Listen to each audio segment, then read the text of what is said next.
All right, guys, welcome to another edition of Ram at the Fights. I know it's been a while, but we have been busy with live events. We're a low budget production, so we're trying our best.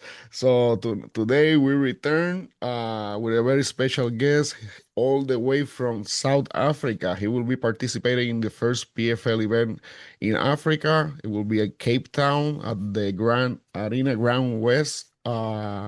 So he will be fighting in the heavyweight tournament. In the first round, he will be facing Joseph Awa. His name is Justin Clarke. Justin, how you doing? I'm very good, thanks to you, man. Uh, Justin, how does it mean to you to be participating in the first PFL event, being a representative of South Africa? Oh, it's awesome. I mean, it's a big organization, so it's obviously a massive opportunity for myself and many other fighters.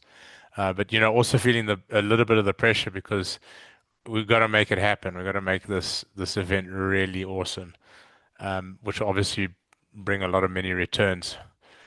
Well, with regards to PFL coming back to Africa, and so yeah, looking forward to it actually.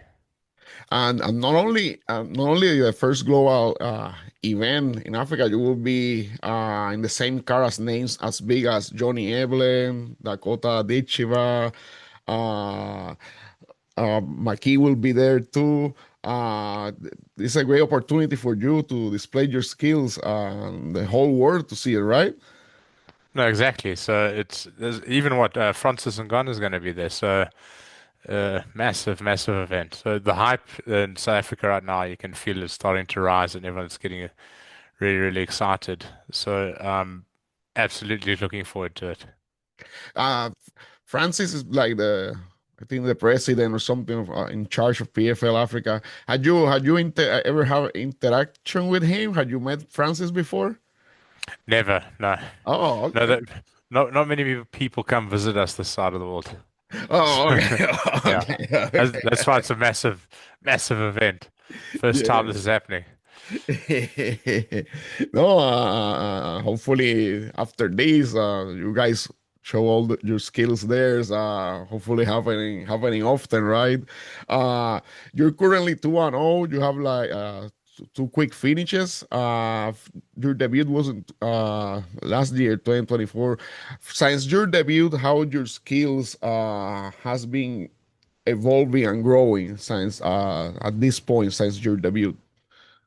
Oh, no, no, it's just it's night and day actually. I mean, look, I've been fighting for a long time. Uh, so since my debut, we've been doing a lot of work.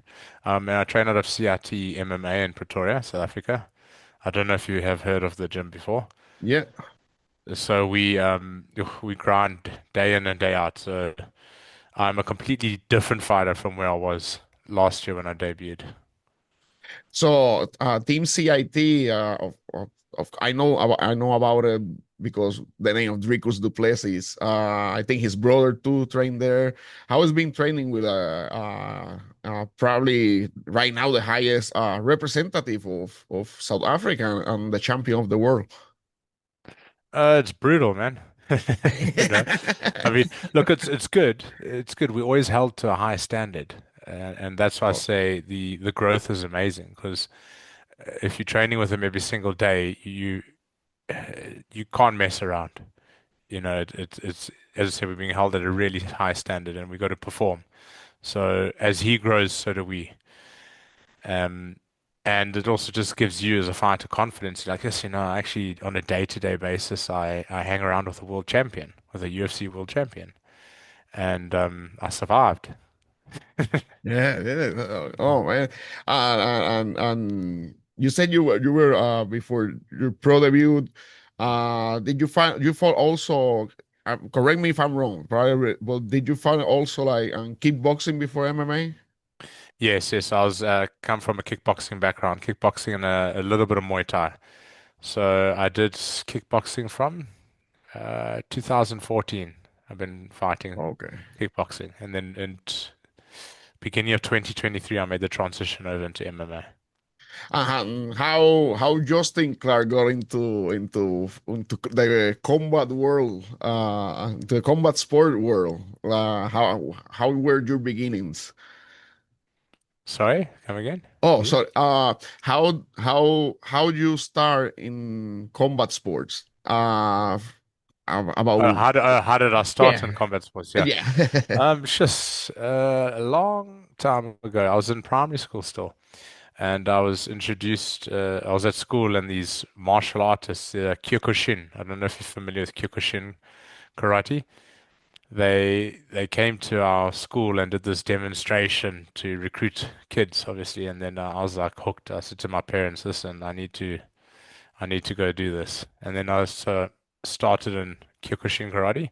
Did that for a few years, and then we moved away from that area, and I couldn't find any martial arts. I was in a pretty remote area at school, so I was kind of in a bit of a 12-year hiatus, and then I just had that itch that I needed to get back into, and that's when I started kickboxing in 2014 again. And since then, I've just been active the whole time. Okay, was MMA or combat sport popular there in South Africa, or when you start, or Um, when I started, kickboxing was pretty big, um, but it was kind of on its way down a little bit. okay. And MMA was on the rise in South Africa back then. But sticking to my roots and uh, with, shall I say, karate or kickboxing just seemed like a natural choice for me because it was familiar to me. And I actually never thought about MMA at that stage. And I watched everyone else doing MMA. I was like, nah, I'll let them do that. I'll continue doing my kickboxing. That makes me happy. Okay, and any like you have any inspirations when you start training? Like, did you watch any footage like all UFC fights? Would you were a follower too, or any other organization? I used to watch a lot of the K1 Grand Prix Okay. fights from the early 2000s. So my favorite fighter from there is Andy Hug. I don't know if you recognize the name. Yeah, but not because I watch it, because K1, I remember they used to make video games. Yeah. Yeah. So yeah, so I watched a lot of that, and that's where my inspiration came from. So yeah, I remember that's how I knew about K1 because they used to make those video games and we picked the the fighters without knowing them. Like, oh, this is not, like this fight look good. No, yeah, yeah, with time I learned it was a pretty big thing back in the day. So yeah, well, Justin, what can people expect from your fight? What the local crowd, as a representative, being the local there, but not only you're gonna show your skill to the local people, but the world will have the eyes on that event. What can people expect from you on that night? Phew, a damn good fight. I mean, I move differently for heavyweight. I'm very light on my feet, and I'm very agile and flexible. So they can expect us to be a completely different type of heavyweight fighter. I'm not going to be flat-footed and stand and bang. There's going to be a lot of movement, and showcase my stand-up skills, but also don't doubt me. I am good at wrestling. As I say, I hang in a gym with some vicious wrestlers, so I've had to adapt to survive. But yeah, but they can expect to see an awesome fight, if it goes past the first round. So some fighters, when they have quick finishes, they are expecting like having more cage time or expecting more. Is that your expectation now, or you prefer like quick Uh, work and go home? Obviously, because of the PFL's tournament style, like you got round one and then round two's just around the corner, and round three, a quick finish in the early days would obviously bode well for your body. But you can't get in your head and say, oh, this is going to be quick or this is going to be long. I've just got to expect, okay, I'm training for 15 minutes of fighting. That's it. If it ends any time before that, well, that's awesome. But I can't say, yeah, no, it'll definitely be a first round knockout. You never plan a knockout. It just happens. Yeah, yeah, that does, of course. Yeah, but I guess you're right. If in a setup tournament like this, it will be beneficial in the first round having the quick work. About your opponent, had you seen some footage of him? Do you know who you're fighting, or what you know Yeah, about this guy? I found some footage of him. It's just it's over a year old, so I got to give him the benefit of the doubt and say that he's also an improved fighter. So there's nothing, and you know, for him as well. If you found footage of me, my last fight was about a year ago, so it also it's you can see some habits and you know, but I can't really base a lot on it because it is over a year old. So, speaking about footage of your fight, I noticed that your last fight, he retired because of a body shot, or what happened to the guy? He called the. Um, he claimed his back was hurting. He hurt his back. Oh, okay. But I'll be honest, I don't know. Um, Personally, I think he threw everything in the kitchen sink at me, and I was still standing. And then I was like, "Okay, cool, now it's my turn." And then before that happened, he waved it off. So that's the way I see it. But I don't know. When you fight, there's just so much adrenaline. I don't know how you feel your back. I Yeah, mean, I remember in that fight, I did a switch kick, and I kicked a switch kick to his head, and instead of him blocking nice and clean like this, he freaked out, and I connected on his elbow. With my foot. Now, if that happens to you in training, you're generally just going to fall down into the floor and scream like a little girl. It's bloody sore. But in the fight, I mean, there's so much adrenaline. I connected and I was like, oh, okay, I'll feel it later. And you just keep going.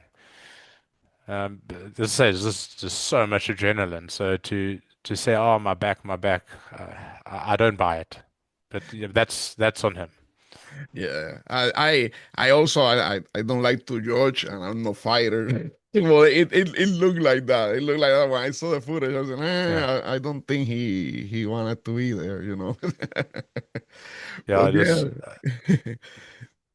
But yeah, Justin, again, I really appreciate you for your time.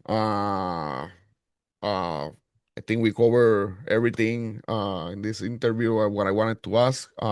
Any final thoughts you have for the fans, for whoever watching this interview later?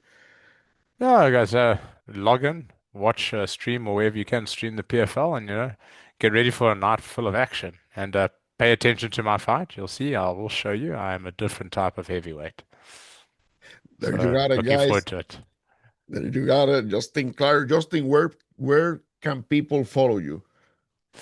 My Instagram, which I've only started getting active again on it now. I was very lazy with that. Is Justin Clarke 88. JustinClarke 88. All right, there you got it. I also will be sharing his social on the interview, on the short clips I will make after this interview. I will be sharing it later on today or between today and tomorrow.